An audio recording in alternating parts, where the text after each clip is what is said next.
चलिए इस वीडियो में बात करते हैं एसक्यूएल सिंटैक्स के बारे में। तो एसक्यूएल सिंटैक्स क्या होता है, मतलब इसके जो स्टेटमेंट होते हैं उनके लिखने का तरीका क्या होता है, उसी के बारे में देखते हैं इसमें। तो सबसे पहले आपको दिख रहा होगा डेटाबेस टेबल्स।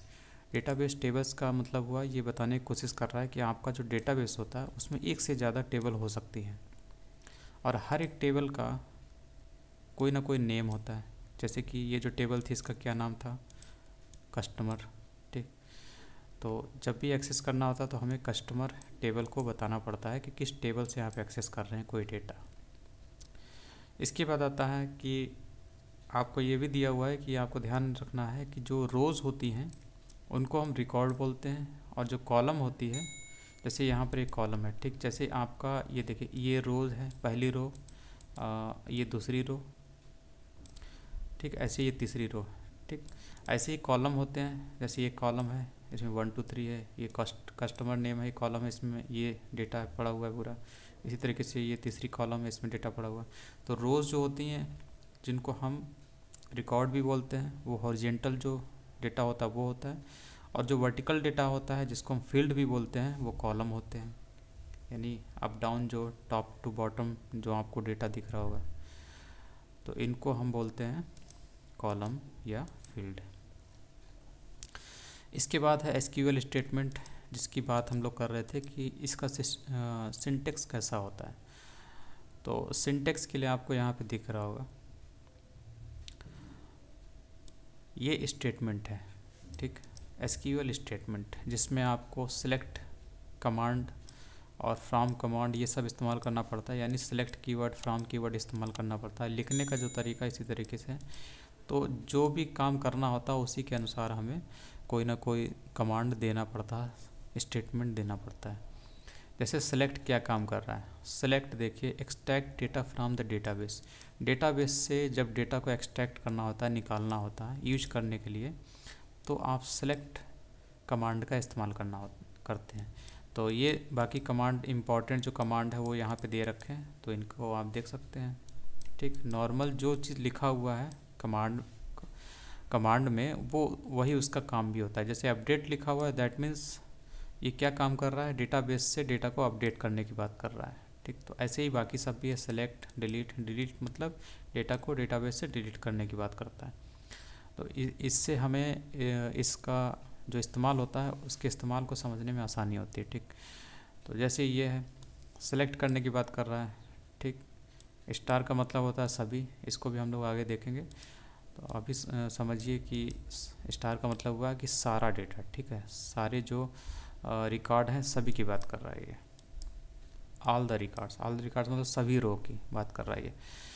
तो यहाँ पे लिखते हैं स्टार मतलब सारा डेटा, सभी रोज, और फ्रॉम कीवर्ड, फ्रॉम के बाद हमारा आता है कि आपको किस डेटाबेस से, किस डेटाबेस टेबल से आपको सारा डेटा निकालना है, एक्सेस करना, एक्सट्रैक्ट करना है। ठीक, तो वो डेटाबेस टेबल कौन सी है, कस्टमर्स। ठीक, तो जैसे इसको आप करेंगे तो आप देखेंगे, जैसे इसको रन कराते हैं तो आपका जो कस्टमर नाम की टेबल होगी उससे सारा डेटा आपका आ जाएगा। जैसे यहाँ पे रन कराते हैं तो आपको ये दिख रहा होगा, इसमें नंबर ऑफ़ रिकॉर्ड्स यानी नंबर ऑफ़ रोज़ कितनी है, 91 है। ठीक, तो ये पूरा आपका डेटा है 91 नीचे तक। तो इस तरीके से होता है ये।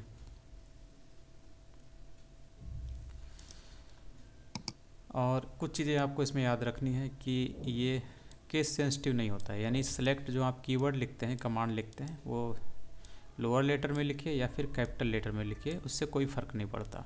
ठीक, दोनों काम कर जाते हैं। लेकिन वेबसाइट रिकमेंड करती है ये वाली कि अपर केस में आपको लिखना चाहिए। ठीक, तो हम लोग भी अपर केस ही इस्तेमाल करेंगे। इसके बाद ये बोलता है कि आपको सेमी कॉलन कब लिखना चाहिए। तो सेमी कॉलन अगर आपको एक से ज़्यादा स्टेटमेंट एग्जीक्यूट कराने हैं, जैसे कि ये एक कंप्लीट स्टेटमेंट है, ठीक, इसके अंदर कमांड्स का इस्तेमाल किया गया है, और इसी तरीके के आपको और भी स्टेटमेंट एग्जीक्यूट कराने एक ही कॉल में, ताकि डेटाबेस से हम कनेक्ट होके उससे डेटा एक्सट्रैक्ट करें एक ही बार में ऑन द सेम कॉल। तो आपको क्या काम करना है, सभी स्टेटमेंट को अलग अलग रखना है सेमी कॉलन से। ठीक, तो यही यहाँ पे बताने की कोशिश कर रहा है। और ये आपको आप इसको पढ़ सकते हैं, ये सब आगे मिलेंगे, यही तो इम्पोर्टेंट है जिसे हमें पढ़ना है। इसके बाद है सेलेक्ट स्टेटमेंट। तो एसक्यूएल सेलेक्ट स्टेटमेंट क्या काम करता है? तो it is use to select data from database. Database से डेटा को सिलेक्ट करने में इसका इस्तेमाल होता है। इसका सिंटेक्स देखिए क्या है। सेलेक्ट के बाद आपको उस डेटा जो टेबल रोज़ या कॉलम जो होती हैं उनको आपको यहाँ पे लिखना होता है, क्योंकि टेबल में रोज़ कॉलम होती हैं, यानी फील्ड होते हैं, वो कॉलम होते हैं।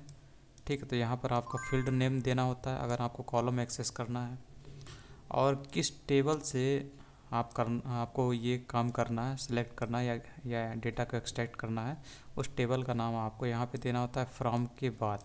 फ्रॉम के बाद आपको टेबल का नाम देना होता है। टेबल नेम में जो मौजूद कॉलम होते हैं उन्हीं को आप एक्सेस कर रहे हैं इस समय, तो ये आपको देना होता है। बताना पड़ता है कि आप कहाँ से डेटा को निकाल रहे हैं। तो ये कहाँ से मतलब टेबल नेम, और किस डेटा को निकाल रहे हैं वो आपको यहाँ बताना होता है। ठीक, और यहाँ पर दिया हुआ है कि अगर आप सारा डेटा एक बार में सेलेक्ट करना चाहते हैं, सारे जो आपके रिकॉर्ड होते हैं, यानी रिकॉर्ड मतलब होता है रो, सारी रोज़ को एक्सेस करना चाहते हैं सारा डेटा, तब आपको स्टार लिखना पड़ता है।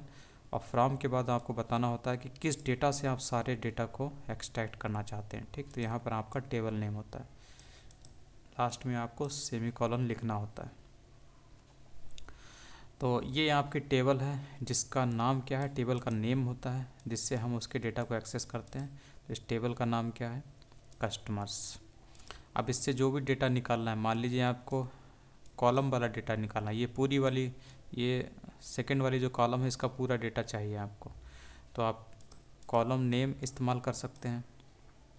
तो आप यहाँ पे क्या कर रहे हैं, आप कॉलम को सेलेक्ट कर रहे हैं, यानी कि आपको कस्टमर नेम और सिटी वाला कॉलम आपको चाहिए। आपको डेटा एक्सेस करना है कस्टमर नेम कॉलम का और सिटी कॉलम का।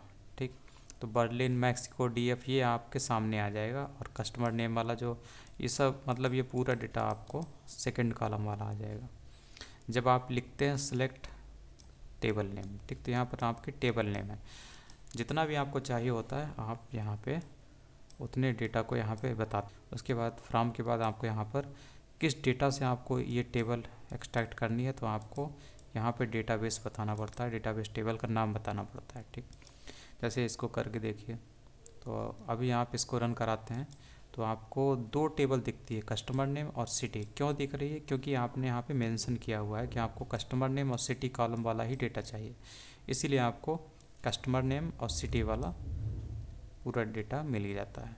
इसके बाद मान लीजिए आप एक और टेबल यहाँ पे कॉलम चाहते हैं, मान लीजिए आप चाहते हैं कंट्री वाला। ठीक, तो कंट्री वाला भी डाल लेते हैं यहाँ पर। तो यहाँ पर आपको लगाना है, ठीक, यहाँ पर आप लिख लीजिए और यहाँ पर आप कामा इस्तेमाल करिए। ठीक, तो अब क्या होगा, आपको कंट्री वाला भी डेटा मिल जाएगा। ठीक, तो ये कंट्री वाला भी डेटा आपको मिल गया। आपने पहले लिखा था इसलिए आपको ये कस्टमर नेम के बाद कंट्री वाला डेटा मिलता है। ठीक, जबकि आपकी टेबल में है कहाँ पर, लास्ट में है, इसीलिए आप जहाँ पर लिखेंगे आपको वहीं पर ये मिलेगा। ठीक, जबकि इसे मिलना चाहिए लास्ट में, लेकिन आपने पहले लिखा ना यहाँ पर, इसीलिए आपको पहले मिला। जितनी चीज़ चाहते हैं आपको सारी चीज़ें मिल जाती हैं इस तरीके से। तो सेलेक्ट कीवर्ड के बाद, सेलेक्ट कमांड के बाद आपको कॉलम नेम या फील्ड नेम बताना पड़ता है।